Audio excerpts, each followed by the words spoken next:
This is Earthling Ed, and you are tuned into SoFlo Vegans. If we can get to a point where the only animal flesh that's been eaten is this clean meat thing, then man, that's brilliant. That's fantastic. If that ends the exploitation of animals, then I'm all for it. But I'm also disappointed that that's the solution that we have.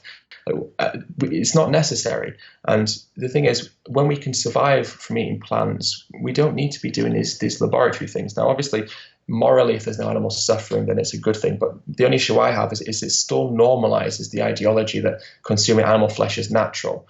And quite simply, it isn't anymore, and we shouldn't be perpetuating that myth. And I think it just speaks volumes about the arrogance and stubbornness of our species, that we will wait 30 years to get clean meat rather than simply switching to a veggie burger today. So I'm really pleased about it because I think it will change everything. But I'm just disappointed that that's what we need to change everything, if that makes sense. Let's go for the vision I want, right? This is what I dream of. This is what I want, is that when I'm old and I'm coming to the end of my life, I'm living in a totally different world. And in this world, there's no such thing as a slaughterhouse. Or there is, but they're now, like a relic of our old, violent past. And there's farms are no longer there for animals. They're either arable farms and plant farms, or they're sanctuaries for animals. And, animals are not being bred into these systems of horror and violence. Inherently, the ideal that I have and I dream of and think about is being old and living in an entirely vegan world. Now, I don't believe that's realistic. So that's my ideal, and that's what I'm striving for. But if I'm being realistic, I think it's very plausible to think that we will see radical change. And I do believe that in terms of the West, we will see things like the abolishing of factory farming. I think this clean meat kind of venture will probably be incredibly successful. And I think for sustainability reasons alone, those things will have to happen, even if it's not from an ethical point of view. But I don't inherently believe that we'll have ended animal exploitation. I think that on many levels, people will still be hunting, maybe.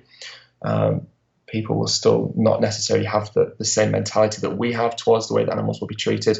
But what I know is that there'll be such a massive change. Now, the issue is, and this is what I struggle with, is we're making change happen so quickly, but every other social justice movement is still fighting those fights. And the suffragettes, were around 100 years ago, and I think in the UK they got, some women got the right to vote 100 years ago, but we're not there yet when it comes to women's rights, and we're certainly not there when it comes to civil rights. And these campaigns and these movements have been around for decades. Now, veganism in its current form is still relatively new. Now, animal rights has been around for decades, but veganism in its current form is still relatively new.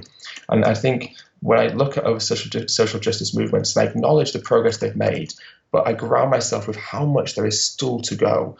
And I think the current world we're living in is a massive indictment of how much there is still to go.